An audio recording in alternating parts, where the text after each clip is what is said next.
नमस्कार, स्वदेश न्यूज की खास पेशकश बातें सितारों की में आप सभी का स्वागत है। मैं हूं भागीरथ साहू। बातें सितारों की में आज हम रूबरू होंगे अभिनेता गगन गुप्ता से।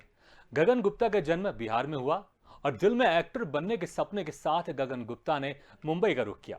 गगन ने फिल्म राजू बन गया जेंटलमैन से फिल्मी सफर की शुरुआत की।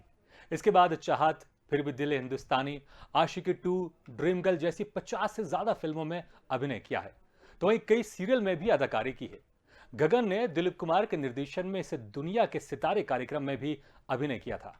गगन गुप्ता ने 100 से ज्यादा टीवी धारावाहिकों में अभिनय किया है, जिसमें लोकप्रिय धारावाहिक सर्कस, महाभारत, टीपू सुल्तान, नुक्कड़, तो वहीं एकता कपूर के प्रोडक्शन हाउस की कसम तेरी कसम और कई क्राइम एपिसोड में अभिनय का जलवा दिखाया है। गगन पिछले 35 सालों से अभिनय के क्षेत्र में लगातार काम कर रहे हैं। तो आज हम इनसे रूबरू होंगे और जानेंगे इनके अभिनय के सफर के बारे में।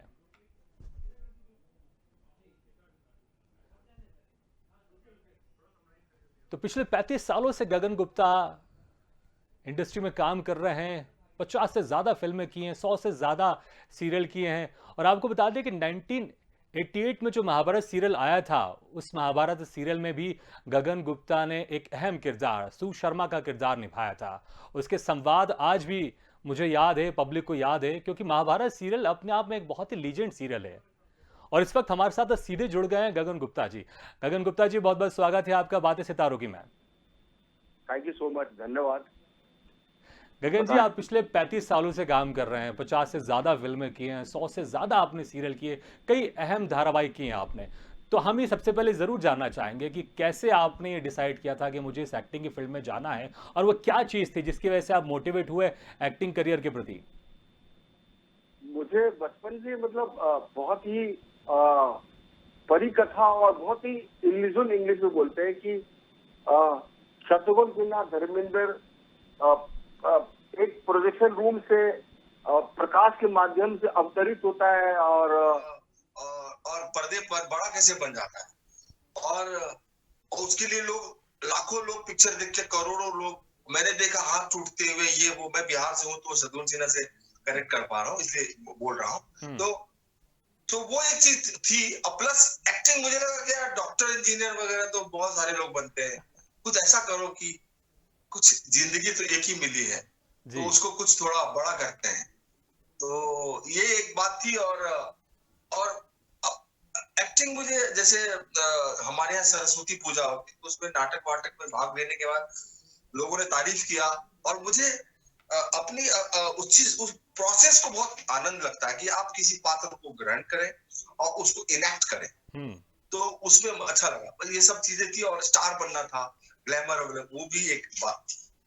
जी, तो सबसे पहला ब्रेक कौन सा था वो आपका, जब आप मुंबई गए, बिहार से मुंबई गए, तो सबसे पहला ब्रेक कौन सा था?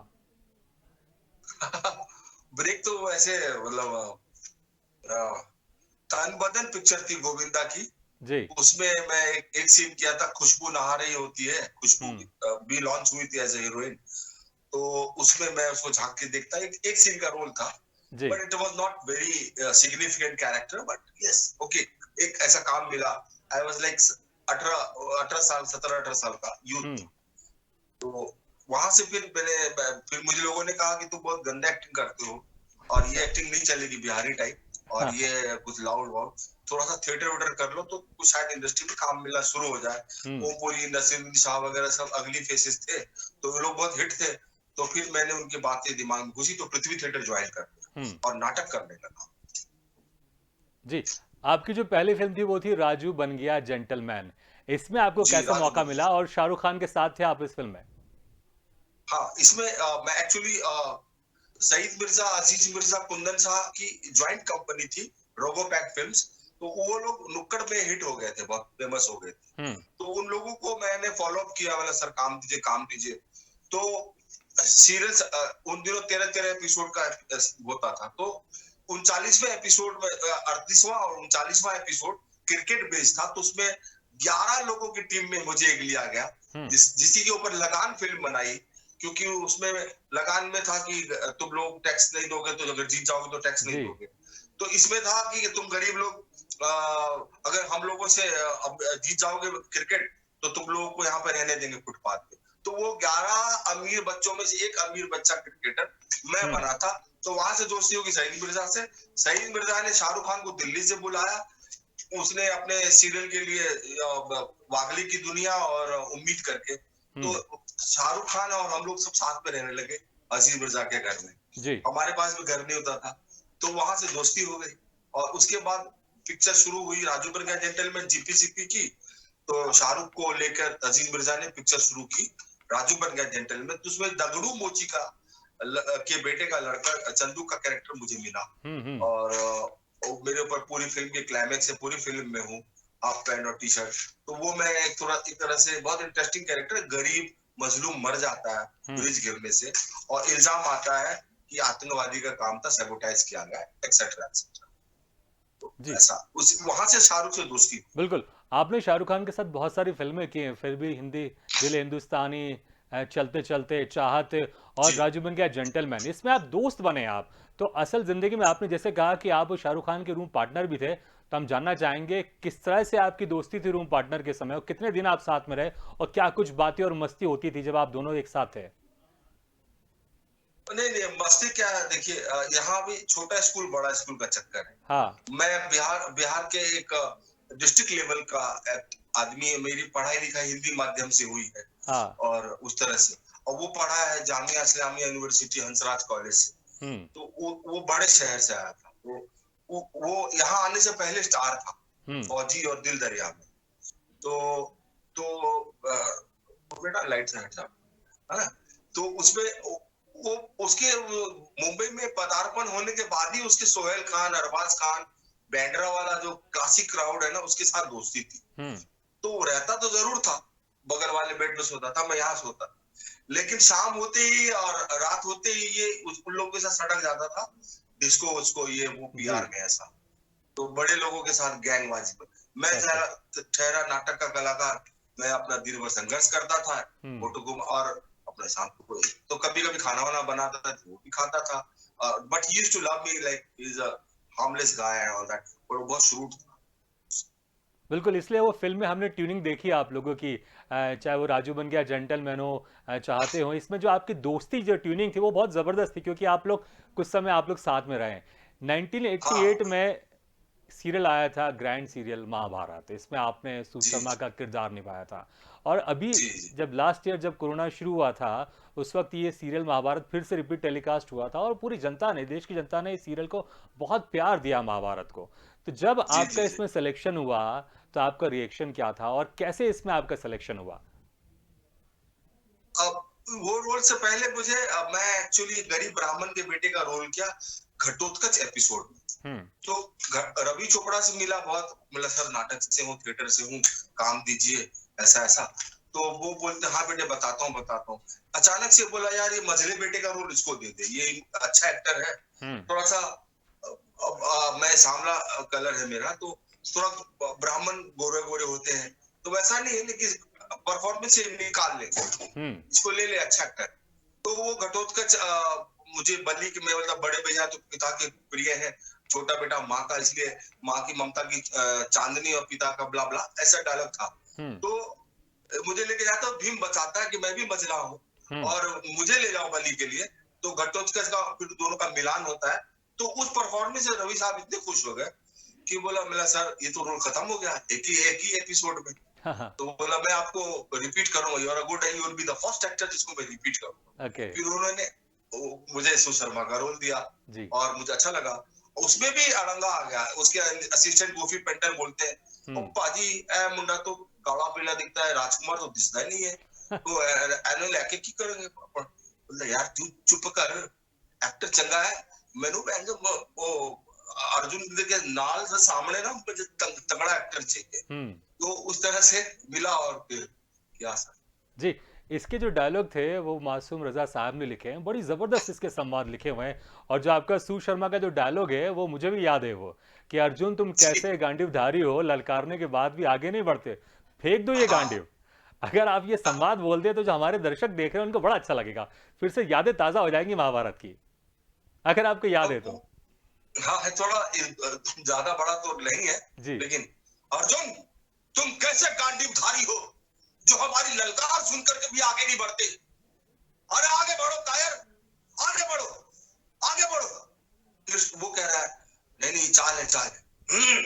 और घमंड में था, कौरव की तरफ से था वो, इस तरह से पीछे किस तरह चला, इस तरह का था कुछ। नहीं नहीं, कहाँ 1988। जी जी 1988 है जी। लेकिन युग बीत लेकिन गया। जी बिल्कुल 1988 में पहली बार रिलीज हुआ, उसके बाद कई बार इसका टेलीकास्ट हो चुका है महाभारत। तो लोगों के जहन में जी हर एक संवाद जो सीन है वो लोगों के जहन में है, और सुशर्मा एक बहुत ही अहम किरदार है। इसके साथ ही आपने निर्गत नरेश। जी जो स्वर्गीय दिलीप कुमार साहब है, आपने उनके निर्देशन में भी काम किया है। एक कार्यक्रम था इस दुनिया के सितारे में, इसमें जी आपने जी काम किया था। तो कैसा एक्सपीरियंस था दिलीप कुमार साहब के साथ है, और किस तरह का उनका निर्देशन था? सर, मैं जब मुंबई में स्ट्रगल करता था तो सारे फिल्म स्टारों के बंगले का नंबर याद रखता था कि कहाँ कौन रहती। तो पाली हिल पे इनका घर था। जैसे शत्रुघ्न सिन्हा का रामायण बंगला जुहू, तुलसी मनोज कुमार का तुलसी बंगला, तो ऐसे दिलीप कुमार का बंगला नंबर अलग था, पर सायरा बानो का बंगला नंबर 34 पाली हिल लिखा। तो मैं थोड़ा ट्रांस में गया कि मैं कैसे गुजर रहा था, तो अरे ये सायरा बानो का है, ऐसा है। तो अब चूंकि शाहरुख से दोस्ती होगी, शाहरुख स्टार बनता चला जा रहा था, तो शाहरुख के साथ था मैं उस दिन उसके घर पे, तो सायरा जी आ गई। और तो शाहरुख ने मिला, is my friend, is very fine actor from theatre, Gagan Gupta. And Saira ji को तुम जानते ही हो। मैंने अरे मैडम आपकी बलिदान, हेरा फेरी, आपका ज्वार भाटा, लोग सारी फिल्में गिना दी मैंने आपको, तो विक्टोरिया नंबर 203, मैं तो आपका फैन हूँ, तो आप हमारे लिए किरदार निभाएंगे? बिल्कुल मैडम, वर्किंग फॉर 34 पाली, इट मैटर्स टू मी। तो इस तरह से मैं एक्साइटेड हो गया। एंड आनंद फानंद में नेक्स्ट डे 9 बजे बोला, मैं 8:30 बजे घुस गया। अच्छा। और फरीदा आपा, उनसे बातचीत की, पैसे से की, वो जो भी था दे दे वो हो गई। और खुशी का पल ये था कि सायरा बानो के बंगले में गगन गुप्ता लिखा हुआ है मेरे मेकअप रूम के आगे, शाहरुख खान लिखा हुआ है उसकी मेकअप रूम के आगे, और फरीदा जलाल, 3 ही एक्टर थे। तो मैंने कहा यार गगन तेरा यार संघर्ष पूरा हुआ, मतलब ये नाम आ गया तेरा। और वही वो नवाबी स्टाइल से रोजे का वक्त था, तो बहुत सारे आइए आपके लिए दस्तरखान लगा हुआ है, इस तरह से ये कर गया हुआ, ये सायरा बानो परोस रही है। मैं तो मतलब मेरा बिट्टू चक्रवर्ती टाइप शूज था, चिक चिक आवाज करता उनके मार्बल पे, उसमें कीले होते ना हाइट बढ़ाने के। जी जी। तो वो सब छोटे छोटे मूवमेंट है। पर हम आते दिलीप साहब के ऊपर, तो शाहरुख खान के ऊपर एक इल्जाम लगता था कि दिलीप साहब की एक्टिंग करता है उस दौर में। नहीं होगा भाई तुम्हारे लिए, कम वक्त तुम्हारे शहर में नौकरी नहीं मिलती भाई, हम क्या करेंगे? मैं जा रहा हूँ अपने गाँव। तो मैं भी I used to tell him कि अरे यार इतने जेस्चर्स का प्रयोग क्यों करते है ना, इतना हाथ क्यों हिला, तो डायलॉग बोल लो। ये सब दिलीप कुमार ने कर लिए। पर्वतिया, इस मर्तबा भी मैं तुम्हारे लिए कोई जेवरात नहीं लाऊंगा भाई, कम वक्त ये मिल मालिक हमारी तनख्वाह नहीं बढ़ाते, अब क्या करेंगे? इस तरह से तो मैं उसको टोका टाके करता था। तो शाहरुख भी थोड़ा सा भयभीत था। मेरे को बोला चल रिहर्सल करते, मैं इंस्पेक्टर था और वो, तो हम लोगों ने रिहर्सल कर लिया, क्योंकि दिलीप कुमार को फेस करना है, वो डायरेक्टर है। तो शाहरुख भी, मैंने हाँ ये चल करते। तो गैग था कि किरण वाला था, तो ये फरीदा जलाल को फोन करके तंग करता है, ये ब्ला ब्ला। तो शाहरुख को मैं हथकड़ी में डाल के कि मैडम लेके आया इसको, अभी ये मैं इंस्पेक्टर पेंट से बोलता है, मैं आपका बहुत बड़ा फैन है, मैं अभी आप बोलो तो और कितने क्रिमिनल उसको लेके आऊंगा, ब्ला ब्ला ब्ला, इस तरह से था। तो ये चीज तो मैंने बाद में दिखाई दिलीप साहब को। मैं कॉन्फिडेंट एक्टर था, दिलीप साहब होंगे अपने घर पे, बहुत बड़े लेजेंडरी हैं, उन्होंने अपनी दिखा दी, लेकिन मैं थोड़ा रियलिस्टिक एक्टर था कि उसकी भाषा, उसके बैकड्रॉप, मैनरिज्म, मेथड, इस चीज को पकड़ के चलता था। तो दिलीप साहब बोले बरखुरदार, आप तैयार हैं शॉट शुरू होने से पहले रिहर्सल से? तो मैंने कहा जी सर। और फिर वो लगे अपने पुराने जमाने वाली एक्टिंग, 50s वाली। हो सकता है आपके खाबिंद इचल करण जी से फोन करते होंगे। मेरा लुक गया शाहरुख को, फिर शाहरुख ने मुझे देखा। तो मैं बोला सर मैं वैसे ही बोलूं जैसे आप बोल रहे हैं, या इंस्पेक्टर पेंट से महाराष्ट्र के किसी गांव से आया है, पोस्टिंग है कोईवाड़ा पुलिस स्टेशन में, ब्ला ब्ला, थोड़ा सा एक्टिंग वाला लॉजिक देते हो, क्योंकि उनसे कौन बहस कर सकता। तो सायरा जी खड़ी थी, हाँ आप बताएं। दिलीप साहब सोचने लग गए, ऐसे आंख वाँख करने लगे। तो मैंने कहा यार सारा दिन हाँ करके दिखाया, इधर आइए, मेरी फट गई, इधर आइए आप, बहुत अच्छा उम्दा कर रहे हैं आप, यही चाहिए। अब फिर वो शॉट ओके हो गया, इस तरह से मेरा अनुभव था दिलीप जी। साहब के साथ। तो फिर उनके साथ लंच किया, दिलीप साहब बगल में, लेफ्ट में एक्स सुपरस्टार, राइट में शाहरुख खान तो खैर प्रेजेंट सुपरस्टार, और सामने परोस रही थी सारा बानो, और कमाल था मतलब वो। बिल्कुल, तो और कह सकते नसीम कि बानो उनकी जी, माँ। हाँ जी सर। ड्रीम्स कम्स ट्रू था वो आपका दौर, जब आप गए जी दिलीप साहब के निर्देशन में आपने अभिनय किया। आपने जी, कई बड़े स्टार्स को आपने एक्टिंग भी सिखाई है, हमें पता चला है ये। तो आपने किन किन शिल्पा स्टार्स को शेट्टी आपने को। एक्टिंग सिखाई है, हम जानना जी चाहेंगे, जी। क्योंकि पब्लिक भी जानना चाहेगी आखिर कौन है बड़े स्टार्स के पीछे जो उनको एक्टिंग सिखाता है। खुलासा हो जाए आज। सर एक्टिंग तो क्या है, जितना करो उतना कम है। जी। ये तो जितना मथोगे समुद्र में उतना अमृत निकलेगा। हम्म। तो आजकल हम लोगों की भी एक्टिंग आउटडेटेड है, क्योंकि आजकल जितनी कम एक्टिंग करो उतनी अच्छी एक्टिंग है। हम्म। तो आजकल तो ऐसा है, पहले बोलते थे "ए, दीनदयाल मत बोलना", ऐसा होता था। अभी बोलता है "ए, दीनदयाल ये मत बोलना", इतना प्रिसाइज हो जी। गया, कैमरा डिजिटल हो गया, मतलब पूरा फुल आपको पहले लार्जर देन लाइफ बताना पड़ता, हम्म। लेकिन अभी आपको जितना कम करेंगे जी। उतनी अच्छी एक्टिंग होगी, क्योंकि बैकग्राउंड म्यूजिक आ गया है, बाकी चीजें आ गई है, इफेक्ट आ गया, रिएक्शन आ गया, कट आ गया। तो एक्टिंग में कि मैंने शिल्पा शेट्टी को एक पिक्चर में लिया गया था, तो शिल्पा शेट्टी से डायरेक्टर ने कहा यार तू थिएटर से है, तो जरा उसको, वो इंग्लिश बोलती है, खालसा कॉलेज से आई है थोड़ा सा, तो वो बम्बई टाइप हिंदी बोलती थी। अभी मैं जाती हूँ, एक तो वो साउथ इंडियन थी, कर्नाटक की, हाँ। तो उसको मैं बोलता था देखो, don't speak, talk, don't hear, listen, and don't see, look. Acting में इतना ही है, स्टानिस्लावस्की ने यही कहा कि आप बोलो मत, बात करो, सिर्फ मात्र सुनो मत, सुनो, और देखो मत, किसी एक्टर के आंख में आंख डाल के देखो, अपने आप रिएक्शन। तो आप जब आप बात करते हो, सीन जब उठता है, आपने कुछ कहा, मैंने कुछ कहा, फिर आपने कुछ कहा, फिर मैंने कुछ कहा, तो उसका क्रेसेंडो बनता है जी। ऐसे ऐसे तो ही वो एक क्लाइमेक्स की तरफ बढ़ता है ना, बातचीत, वो सीन पूरा लबालब होगा। ये चीज सिखाया, भाषा सिखाई, improvisation, imagination, A for action, C for creation, T for timing, I for imagination, and for naturality, G for gravity. जब अमिताभ बच्चन पर्दे पर रहता है, और तो जब देखता है भाई ऐसे करता है, तो वो इतना ग्रेविटेशनल फोर्स है कि पब्लिक मंत्रमुग्ध हो रहता है यार, क्या बोल रहा है कि एक शब्द, तो वो चीजों का समावेश होता है बिल्कुल एक्टिंग जी। अब वो जमाना नहीं है कि पहले डाउन स्टेज पे आके बोलते बहुत सो चुके तुम इन गद्दे और गधेरों पर, आज तुझे सुलाऊंगा इन मिट्टी और ढेरों पर, वो नहीं जी। गगन जी, मुझे आपको टोकने का मन नहीं कर रहा, क्योंकि आप इतना प्यारा और इतना अच्छा बोल रहे हैं, लग रहा बस आपको सुनते ही जाओ, लेकिन बहुत सारे सवाल है मेरे पास जो मैं आपसे पूछना चाहूंगा। मैं सॉरी, मैं बहुत लंबा बोलने की नहीं, लेकिन बहुत अच्छा है। हम चाहेंगे कि आप बिल्कुल इसी आप रिदम में रहें, क्योंकि बहुत अच्छा लग रहा है हमें। आप जो जिस तरह से आप अभिनय करते हुए हमें बता रहे हैं, हमें लग रहा है कि हम एक स्टोरी देख रहे हैं, हम एक फिल्म देख रहे हैं। शाहरुख खान आपके जी, शाहरुख खान के साथ आपने बहुत काम किया है, बड़े बड़े स्टार्स है, मनोज वाजपेयी, इनके साथ भी आपने काम किया, और ये सब आपके एक तरह से दोस्त भी हैं। राजपाल यादव भी आपके खास दोस्त रहे हैं, तो हम जानना चाहेंगे उनके साथ किस तरह की ट्यूनिंग थी आपकी।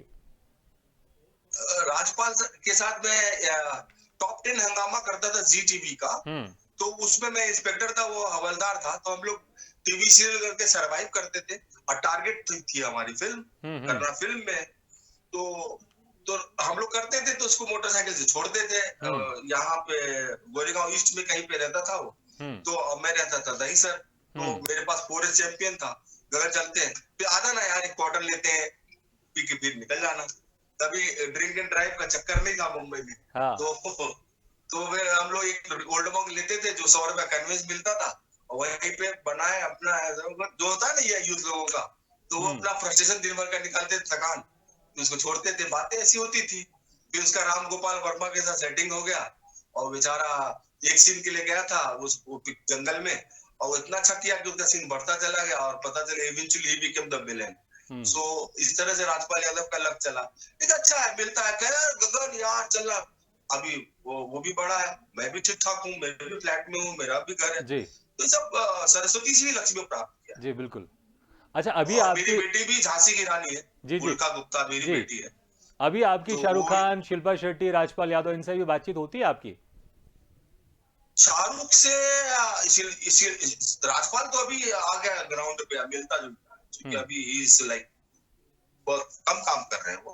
तो हम्म। उनसे तो मुलाकात हो जाती है, पर शाहरुख से मैं नहीं मिलता, क्योंकि दफा आप सुन पा रहे हैं। जी जी, बिल्कुल बिल्कुल, सुनाई दे रही है आपकी आवाज। हाँ, कई दफा होता है कि उसके पुलिस की सुरक्षा, फिर उसके हाँ पर्सनल बॉडीगार्ड की सुरक्षा, फिर वो अब शाहरुख से मिलना उतना, क्योंकि मुझे वो ऑड लगता है कि इतनी सुरक्षा कवच को काट के जाना जी मिलना, जी और वो फोन पे उठाता भी नहीं है, बहुत बिजी है वो। जी। अब तो ऐसा है कि ही इज वेरी बिग, हम्म। तो हमारी पहुंच के बाहर हो गया। जी। लेकिन यस, हमारा ऑडिशन जाता है या कुछ भी ऐसा देखता है तो वो हम्म बोलता है गगन को लो। जैसे एक पिक्चर कर रहा हूँ, लव हॉस्टल। हम्म। तो लव हॉस्टल है तो दृश्यम फिल्म्स की। हम्म उसमें सानिया मल्होत्रा, विक्रांत मैसी, मिर्जापुर वाला, हम्म। और बॉबी देओल है। तो उसमें मैं हरियाणा पुलिस का कर रहा हूँ। ओके। तो उसका प्रोड्यूसर एक तरह से शाहरुख खान ही है। हम्म। तो जी। तो बिल्कुल पार्टी वार्टी जी, में सीधा मुलाकात हो जाती है। सीधा संवाद नहीं होता, लेकिन जो दिल जुड़े हुए हैं पहले के, कहीं ना कहीं वो इनडायरेक्टली जरूर आप लोग के जुड़े रहते हैं। और वो आपने कहा कि कुछ रोल होता है तो वो आपको जरूर इसमें आगे बढ़ाते हैं कि इसको गगन गुप्ता को हाँ, ये लेकिन रोल वो दो। जी। ही अच्छा कुड गगन हैव जी, डन 35 मच सालों मोर। से आप काम कर रहे हैं, आपने महाभारत किया, टीपू सुल्तान किया, तो बहुत सारे बड़े बड़े किया, अभी आशिकी 2 में भी आपने काम किया है, ड्रीम गर्ल में भी काम किया है। पुलिस तो इन जी। सारी फिल्मों के एक्सपीरियंस कैसे थे? खासकर हम टीपू सुल्तान की बात करना चाहें, जो धारावाहिक था वो भी एक बहुत ही लीजेंड धारावाहिक था। टीपू सुल्तान में क्या रोल था आपका उसमें? मैं उसमें मतलब टीपू सुल्तान जब यंग रहता है, हम्म 14 साल का, तो उसका एक राइट हैंड वाला सिपाही सलार टाइप था। हम्म। मैं भी बॉडी वॉडी बनाया हुआ था और घोड़े अच्छा। वोड़े सीखा था। हम्म तो सामूद पैलेस जयपुर में शूटिंग होती थी। हम्म तो डायरेक्टर थे अपने संजय खान साहब, और हैदर अली, मतलब शाहनवाज खान। तो एक सीन है कि मैं घोड़े से आता हूँ, टड़क टड़क टड़क, बड़ा लंबा सा शॉट, और हम्म पूरा ऐसे पहाड़ियों से अच्छे होते, कट कट कट पत्थरों का रोड। उसमें मैं, मुझे डर लगे कि घोड़ा कहीं उसका नाल न फिसल हम्म। जाए, फिर भी मैं शॉट देके उस पे ऐसे झुक करके उतरा, और पूरा ऐसे करके कालीन पे चलता हूँ, हैदर अली के पास जाता हूँ। नवाब हैदर अली साहब बहादुर के लिए खुशखबरी लाया हूँ। हम्म। टीपू सुल्तान मेलकोट फतेह करके लौट रहे थे कि रास्ते में वानियमबाड़ी के पास कर्नल जोसेफ स्मिथ के फौज के साथ उनकी मुठभेड़ हो गई। अंग्रेजी फौज में ऐसी खलबली मची कि अपने सारे साजो सामान को छोड़कर भाग गए। कामरानो कामयाब टीपू सुल्तान अब थोड़ी देर में श्रीरंगपट्टनम पहुंच रहे। इनाम का हकदार हो जहां पना। वाह, इस नहीं, तरह से पहले था। पहले इस डायलॉग में मैं दाद जरूर दूंगा, क्योंकि इतने सालों के बाद भी आपके डायलॉग इतना लंबा चौड़ा आपको याद है। तो पहले आप बधाई के पात्र हैं पहले तो क्योंकि बहुत मुश्किल थैंक यू होता है सर। इतने सालों के बाद इतना लंबा डायलॉग याद रखना। जी। आपने जी टीपू सुल्तान किया, महाभारत किया, उस वक्त राजू बन गया जेंटलमैन किया, आशिकी 2 भी अभी आपने हाल में किया, ड्रीम गर्ल भी किया। तो पहले के जो शूटिंग थी और पहले की जो फिल्म थी और अभी की फिल्म थी, उसमें कितना आप डिफरेंस देखते हैं? क्या कुछ आप डिफरेंस देखते हैं इन चीजों में? पहले पहले में क्या था सर, हर चीज एक्टर को खुद करना पड़ता था। हम्म अब एक्टर को क्या है, जैसे सलमान खान आते हैं अपनी कंपनी में, हम्म 9 की शिफ्ट में कुछ 4 बजे आते हैं, 5 बजे थक जाते हैं, कल ये ये क्लोज ले ले, हम तुम्हारे पेट में 2-4 डायलॉग 2-4 रिपीट मार के नहीं हो रहा है भाईजान, कल कर लेंगे। तो हम्म उनको बेनिफिट मिल गया। पहले तो स्क्रिप्ट पे लगे रहिए, ये किरदार 34वें नंबर सीन में ऐसा बिहेव कर रहा है, तो हम्म 35वें में उसका ग्राफ क्या जाएगा। तो वो डिस्कशन होता था। हम्म वो धाड़ करके दरवाजा खोलेगा कि सॉफ्टली खोलेगा। तो पहले मतलब इवन डबिंग भी करते थे ना, तो जो कॉस्ट्यूम हम पहने थे शूटिंग पर, हम्म जो कड़े वड़े या ऑर्नामेंट्स, वो हमको डबिंग में भी पहनना होता ताकि वो फील आए। हम्म तो पहले ज्यादा हम लोगों की डेडिकेशन थी, मेहनत थी। अभी तो बहुत चालू टाइप हो गया था। हम्म मतलब कोई भी कैटरीना कैफ आके हीरोइन बन रही है, कोई भी कहीं अब्रॉड से जो मॉडल, अभी एक्टिंग की क्राइटेरिया बदल, जिम से एक्टिंग हम्म। एक्टर होते हैं ऐसे। तो फिर आज आपको तो मनोज वाजपेयी सुपरस्टार होना चाहिए, जी। या राज होना चाहिए। जी गगन जी, तो समय के साथ जी बिल्कुल अगर बिल्कुल आपने सही कहा कि समय के साथ फिल्मों की जो शूटिंग है उसका जरिया बदल गया है, टेक्नोलॉजी का ज़्यादा इस्तेमाल हो गया है। तो जो एक रियल एक्टिंग थी कहीं ना कहीं उसमें थोड़ी सी अब लोगों के अंदर कमी आ गई है और टेक्नोलॉजी और कैमरा के हिसाब से अब लोगों ने एक्टिंग करना शुरू कर दिया है। आपने बताया कि पहले उसके हाँ ऊपर एक सीन के ऊपर मेहनत होती थी, लंबे समय तक डिस्कशन होता था, उसके बाद फिर शूटिंग होती थी। गगन जी बहुत बहुत करेक्ट। शुक्रिया, आपने अपनी पूरी यादें ताज़ा की, हमें बहुत अच्छा लगा आपसे बातचीत करके, बहुत बहुत शुक्रिया। तो बातें सितारों की में आज हमने बातचीत की अभिनेता गगन गुप्ता से। अगले बार हम फिर किसी शख्सियत से मुलाकात करेंगे, तब तक के लिए दीजिए इजाजत, लेकिन खबरों का सिलसिला लगातार जारी, आप देखते रहिए स्वदेश न्यूज।